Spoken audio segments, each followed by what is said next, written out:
महाभारत का युद्ध समाप्त हुआ। धरती रक्त से लाल थी और विजयी पांडव भी दुख में डूबे थे। परंतु एक योद्धा के भीतर अब भी ज्वाला जल रही थी। द्रोणाचार्य का पुत्र अश्वत्थामान।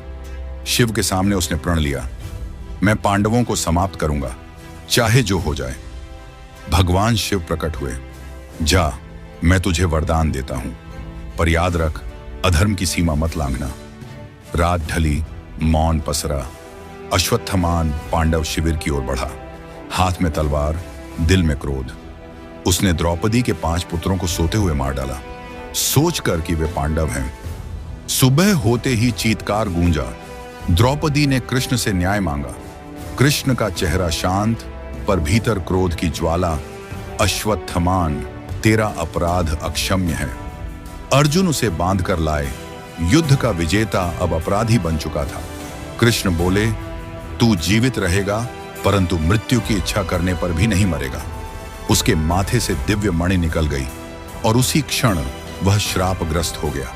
वह हिमालय की ओर निकल पड़ा, अकेला, श्राप और पश्चाताप के साथ। सदियां बीती, वह ध्यान में लीन रहा। मृत्यु का वरदान अब यातना बन चुका था। वह समय का साक्षी बना, राजाओं के उदय पतन, धर्म का परिवर्तन, सब कुछ देखा। कहां जाता है?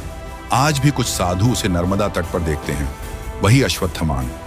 उसका शरीर अब सड़ चुका है, पर उसकी आंखों में अब भी दिव्य ज्योति है। वह कहता है, जब कल की आएंगे तभी मुझे मुक्ति मिलेगी।